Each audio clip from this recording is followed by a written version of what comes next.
Sugeng enjang konco ragam, piye kabare? Apik toh? Hehe, gimana fams? Udah pantas kan bahasa Jawa saya? Soalnya pagi ini saya bakal ngejakin ke wilayah Indonesia yang paling istimewa. That's right, Yogyakarta. Bahkan sampai ada istilah nih, kalau mau mengenal Indonesia, kenali dulu Yogyakarta. Wih, sampai segitunya fams? Yulah, segera kita ke Yogyakarta.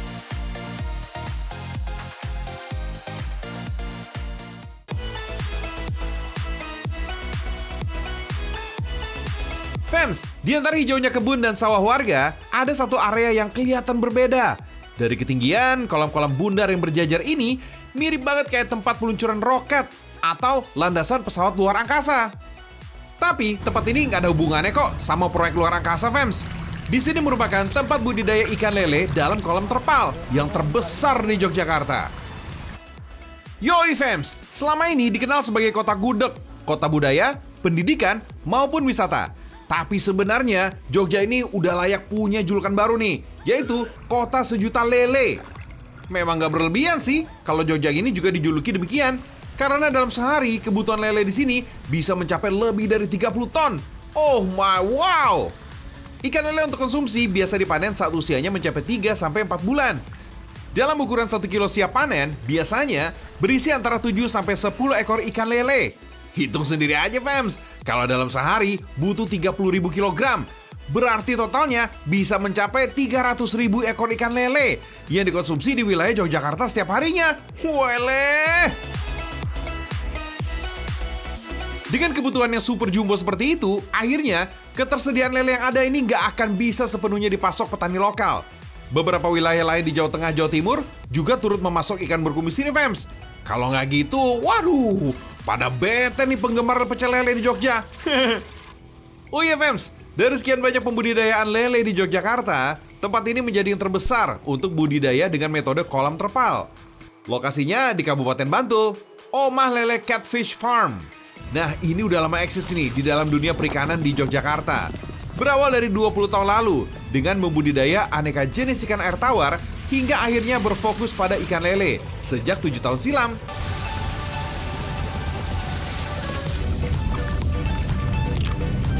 Sebagai tempat budidaya, di sini nggak hanya lele yang siap dikonsumsi aja nih yang bisa kita jumpai. Mulai dari benih alias pembibitan, pembesaran, sampai panen lele ini siap makan, fams. Bahkan di sini ada juga nih edukasi seputar dunia perlelean.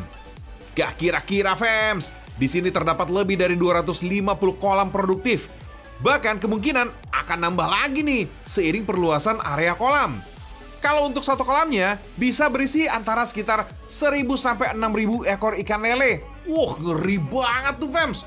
Luar bioskop, luar biasa maksudnya. Biasanya sih, fams, konsumen atau tengkulak yang datang ini nggak hanya mencari lele yang siap makan aja.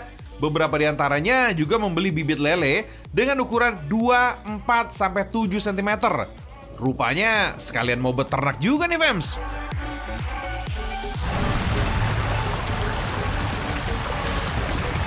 Fams, sebagai ikan predator yang kuat hidup di alam bebas, lele ini emang dipercaya mampu menyantap mangsa apapun. Dari mulai serangga sampai kotoran juga. Wait, tenang aja, fams. Semua lele di tempat ini makanannya benar-benar dijaga. Gak ada tuh yang nyentuh kotoran atau bahan yang berbahaya. Jenis pakan khusus diberikan rutin setiap hari. Ini yang bikin lele ini jadi sehat dan semangat tuh makannya. Biasanya sih pemberian pakan pelet seperti ini dilakukan antara 2-3 kali sehari. Waktunya di pagi, siang, atau sore hari. Oh iya, karena di sini kelasnya budidaya terbesar, tiap hari udah pasti ada panen, fams. Kalau di total dari tempat ini aja bisa terkumpul antara 8 kuintal sampai 1 ton setiap harinya. Memang sih, pasokan lele dari sini nggak hanya untuk wilayah Jogja aja, tapi juga wilayah lain di sekitarnya, seperti Temanggung dan Magelang. Ikan lele sendiri asalnya dari benua Afrika, fams. Dengan kemampuannya beradaptasi, membuat lele ini mampu hidup di air tawar bersih sampai air kotor. Ikan tahan banting ini, fams. Malahan nih katanya nih, keberadaan ikan lele justru mampu memperbaiki kualitas air yang tercemar. Hewan yang aktif di malam hari ini juga nggak punya sisik. hanya dilapisi kulit yang licin berlendir pada bagian luar tubuhnya.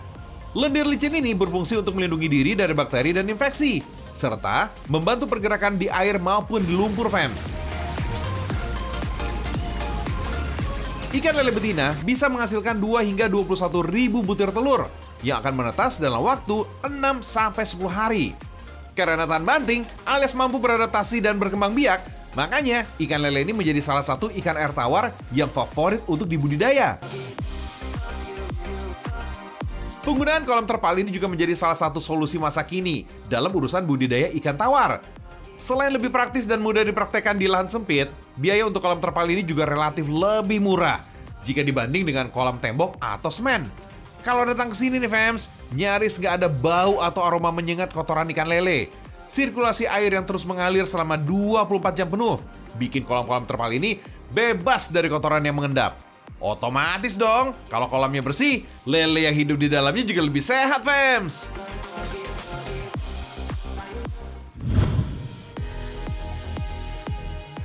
Fams, gak heran kebutuhan lele di Yogyakarta bisa sampai 30 ton atau 30 ribu kilogram setiap harinya. Karena di Yogyakarta ada menu legendaris yang satu ini, fams. Ayo, udah pada tahu kan? Yaps, ini dia nih, fams. Lele asap dari Yogyakarta. Teknik mengolah lele dengan cara diasapi udah turun-temurun merasuki banyak dapur di kota Gudeg. Hanya diolah dengan racikan bumbu sederhana. Akan dipanggang dengan durasi mulai dari 30 menit, bahkan sampai beberapa jam. Aroma asap dari bakaran sabut dan batok kelapa, serta hawa panas yang dihantarkannya, ini akan membuat cita rasa lele ini jadi nikmat gak ada obatnya, fams. Serasa terbang ke awan deh, fams, lezatnya. Wih! Teknik pengasapan biasanya dipakai untuk mengolah daging ataupun ikan, fams. Gak cuma sekedar proses memasak atau memberi aroma pada masakan. Teknik pengasapan ini juga berfungsi untuk membuat makanan jadi lebih awet. Selain lele yang populer sebagai ikan asap di Yogyakarta, ada juga nih jenis ikan asap cakalang di Sulawesi Utara atau daging asap sei yang jadi makanan khas dari wilayah Indonesia Timur. Oh iya, ikan lele yang udah diasapi biasa diolah menjadi satu menu tradisional yang khas Jogja banget. Gak lengkap deh rasanya kalau nggak datang ke Jogja tanpa mencicipi kelezatan dari mangut lele. Setelah mendapatkan aroma yang khas dari proses pengasapan, ikan lele lanjut melalui proses penggorengan. Nah, tujuannya nih, fams, untuk mendapatkan tekstur ikan yang garing di luar tapi tetap lembut di dalam, biar tetap terasa juicy daging ikannya. Sebagai makanan khas yang udah legendaris, ada banyak warung makan penyedia mangut lele di Yogyakarta. Dari yang full tradisional sampai hadir dengan penyajian yang berbeda. Salah satunya di tempat yang satu ini nih, fams, berlokasi di Jalan Seturan, Kecamatan Depok, Kabupaten Sleman. Lain daripada yang lain, konsep penyajian mangut lele di tempat ini terbilang unik, fams. Setelah melalui proses panjang pengasapan dan penggorengan, lele akan kembali diolah di atas hot plate tembikar dengan campuran kuah mangutnya. Dalam Kamus Besar Bahasa Indonesia, mangut diartikan sebagai ikan yang digoreng atau dipanggang, serta dimasak dengan santan kental yang telah dibumbui cabai. Di zaman Jawa kuno, istilah mangut ini justru merujuk pada nama jenis ikan tertentu. Baru deh, pada abad ke-19, istilah mangut mengalami pergeseran arti sebagai nama jenis makanan. Di daerah istimewa Yogyakarta, mangut lele ini memang paling populer. Tapi ada juga nih olahan mangut lainnya dengan memakai jenis ikan yang berbeda. Misalnya, mangut ikan beong dari Kulon Progo. Nah, kalau di sini nih, fams, gak cuma menu mangut lelenya aja nih yang the best. Buat kamu pecinta pedas, ada nih lele sambal korek dan sambal bajak yang gak kalah enak. Nah, ini nih yang bikin istimewa dari sajian lele. Mau diolah jadi mangut atau jenis menu lainnya, gak bakal mengurangi kelezatannya. Gak cuma nikmat aja nih, fams. Kandungan protein ikan lele sangat bermanfaat untuk membangun dan memelihara otot. Selain itu juga memproduksi enzim serta hormon yang mempengaruhi fungsi tubuh manusia. Kandungan protein ikan lele bahkan disebut lebih aman ketimbang protein dari ikan laut atau biota laut lainnya. Lebih aman maksudnya ya, buat yang sensitif pada alergi, fams. Apalagi, lele juga memiliki kandungan yang rendah lemak. Jadi cocok nih, fams, buat yang lagi diet. Tapi apa iya diet bakalan berhasil kalau berhadapan sama menu selezat ini? Wah, kalau saya sih jujur aja, Fems. Kalau nggak nambah nasi, wah, rasanya sia-sia banget hidup ini, Fems.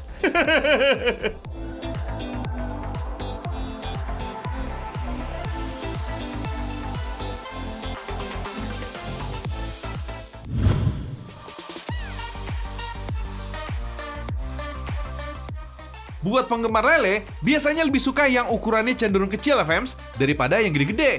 Karena kalau yang kecil itu lebih garing kalau digoreng. Lah, terus yang gede-gede kayak gini, enaknya diapain dong? Di Desa Kalimalang, Kecamatan Kelirong, Kabupaten Kebumen, justru lele yang besar ini dijadikan andalan untuk olahan yang inovatif. Yang penting, bobot lelenya antara setengah hingga 1 kilogram per ekor, biar banyak dagingnya, Fems. Lele dibersihkan isinya, kemudian pisahkan badan, kulit dan kepalanya. Bagi yang nggak biasa, memisahkan kulit lele ini cukup sulit, Fems. Maklum deh, tubuh lele kan licin. Ada tolahan nugget lele yang akan kita buat. Pertama, pisahkan daging dari tulang lele di tengahnya. Daging lele yang udah bersih dari tulangnya harus digiling sampai hancur. Gilingnya antara 2-3 kali, biar hasilnya halus dan lembut. Untuk membuat nugget lele, bahan-bahannya ada daging lele yang udah halus, es batu, tepung roti, garam, gula, tepung, merica bubuk, air, daun bawang, bawang merah goreng, dan bawang putih halus. Biar lebih make sure ini udah bebas duri, blender daging lele bersama garam. Lalu tambahkan es batu agar kesegaran daging lele tetap terjaga, Fems. Oh, gitu toh. Semua bahan yang dicampur harus dimasukkan secara bertahap alias satu persatu, termasuk tepung roti ini. Kemudian, giling kembali sampai tercampur rata. Berikutnya, giliran bawang merah goreng, bawang putih halus, garam dan daun bawang. Beri sedikit minyak biar mudah memutarnya. Yang terakhir, tepungnya nih, Fems. Hasil jadi adonan nugget lele, lanjut diolah lagi. Kali ini gunakan cetak kue untuk membentuk.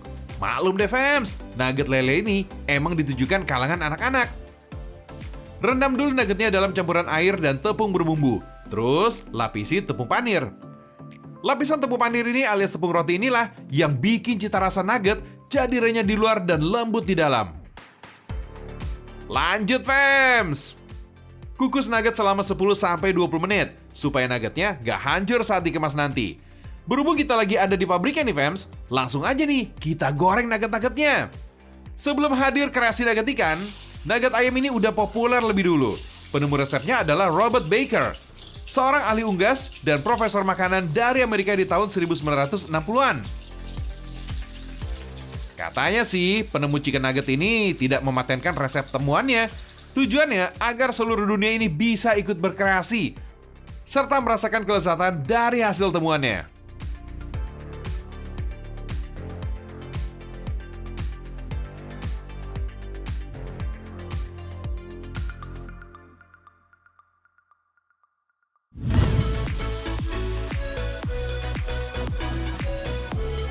Asik! Waktunya jalan-jalan nih, Fems. Kita mau ajak kamu keliling kota Jogja bareng bajingan. Wes, jangan emosi dulu dong. Istilah bajingan adalah bagian dari kearifan lokal bangsa kita nih, Fems. Bukan bermakna ungkapan kasar. Justru, bajingan adalah sebutan untuk para pengemudi gerobak sapi. Iya, Fems, gerobak sapi. Lain dengan delman yang biasa ditarik oleh kuda. Di Jogja, kita bisa merasakan sensasi yang berbeda, Fems. Sejak zaman dulu, gerobak sapi ini udah menjadi moda transportasi atau angkutan andalan masyarakat desa. Sebagai moda angkutan tempo dulu, gerobak sapi ini sebenarnya nggak hanya berkembang di Jogja aja. Di wilayah Nusantara lainnya, gerobak sapi juga dikenal dengan nama yang berbeda, mulai dari Cikar sampai dengan Pedati. Kalau mau coba, silakan nih, rasakan sensasinya di objek wisata kuliner di Sawah Pawon.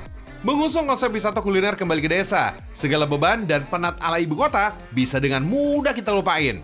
Namanya aja kembali ke desa. Ya udah paling bener sih kalau gaya busananya pakai yang tradisional. Gimana? Kalau udah berkebaya merah dan bunga-bunga gini, udah mirip gadis desa kan? Hihihi. Objek wisata kuliner di Sawah Pawon berada di Dusun Sawahan Lor, Ngemplak, Kabupaten Sleman, Daerah Istimewa Yogyakarta. Dari mulai interaksi dengan sapi, pakai baju Jawa, main di sungai, sampai petik-petik hasil kebun warga bisa kita nikmati di sini. Seru dan pasti jadi pengalaman tersendiri. Wisata keliling desanya udah, sekarang waktunya kulineran, fams. Mulai berdiri sejak tahun 2018, konsep kuliner yang tersedia di sini memang nggak jauh dari aneka menu tradisional. Kalau diartikan sederhana, fams, di sawah pawon artinya dapur yang berada dekat dengan sawah.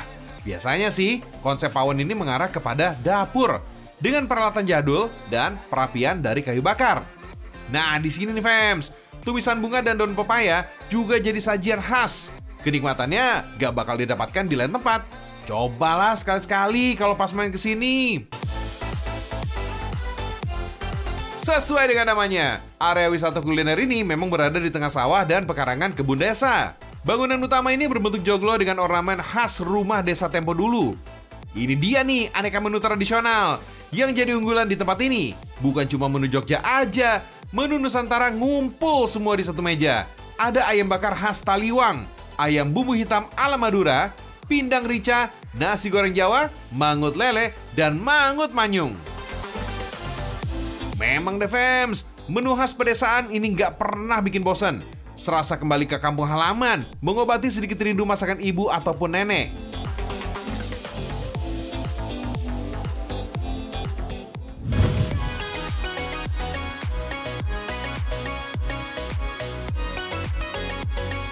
Waduh, pintu pesawatnya udah ditutup, fams. Ya, jadi nggak jadi berangkat dong. Biar jadi pelajaran nih, kalau mau naik pesawat, sebaiknya datang jangan mepet waktu. Ya, paling nggak 2 jam sebelum jadwal keberangkatan lah. Penumpang ini harus sudah tiba di bandara, fams. Ya udah, kita nego ke petugasnya, fams. Selamat siang, selamat datang. Ada yang bisa dibantu? Siang, Mbak. Aku mau check-in dong buat berangkat ke Qatar. Oh ya, maaf Kak, di sini bukan bandara beneran, di sini tempat makan Kak. Oh, tempat makan ya? Udah kita makan dulu Yaudah, aja apa kali ya. Sengaja deh, Mbak. Iya. Walah, restoran zaman sekarang emang kreatif ya. Mengusung konsep ala bandara. Rumah makan yang satu ini emang unik, fams. Gak cuma 2 unit pesawat terbang aja nih yang terparkir di halamannya. Mulai dari area kedatangan, check-in, sampai pekerja yang menyambut, udah persis banget kayak di bandara. Bahkan lengkap dengan pramugarinya. Awalnya kenapa kita mau buat ini itu karena sebelumnya kita punya sekolah pramugari, itu dari yang namanya Jogja Flight. Terus kita ingin memiliki mini laboratorium untuk siswa-siswa itu praktek. Jadi gimana rasanya tuh ada di pesawat langsung, supaya nanti kalau misalkan ada di dunia kerja nggak grogi gitu. Iya. Jogja Airport Resto buka sejak tahun 2018 lalu. 2 unit pesawat Boeing 737-200 di atas lahan seluas 2 hektar langsung menarik mata di sekitarnya. Bawaannya pengen mampir aja, fams. Setelah melalui counter check-in untuk memesan menu, kita bakal diminta menunggu sejenak sampai waktu boarding tiba. Pokoknya persis banget deh kayak di airport. Perhatian, para penumpang pesawat Jogja Flight Air dengan nomor penerbangan GF001, tujuan Denpasar. Kepada para penumpang atas nama Hera dan Iza, dipersilahkan naik pesawat melalui pintu boarding gate. Yakin deh, fams, pengalaman berbeda bakal kita rasain saat berkunjung ke Jogja Airport Resto ini. Gak seperti rumah makan biasa, pramugari di tempat ini bukan cuma bertugas menjadi permusaji, tapi juga melayani kita, seperti layaknya penumpang pesawat. Sebelum makanan utama datang, pramugari beserta awak kabin ini akan mempraktekkan prosedur keselamatan saat darurat. Walau berkonsep rumah makan modern dan kekinian, menu masakan yang disajikan rata-rata bertema kuliner Nusantara. Gak usah khawatir, fam, dengan harganya. Mulai dari Rp35.000 aja, kita bisa makan enak di atas pesawat sungguhan. Yakin deh, fams, kalau ajak keluarga dan anak-anak, semua pasti bakal happy.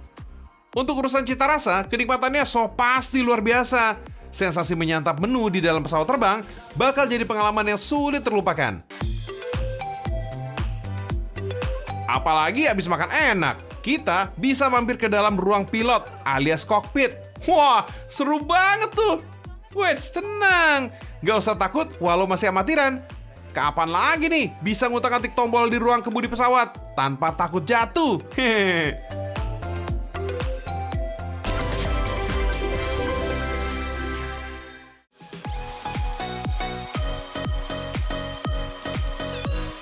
Sekian dulu fans perjalanan kita di Yogyakarta. Saya Jorici undur diri, tapi nanti saya bakal balik lagi besok di jam yang sama.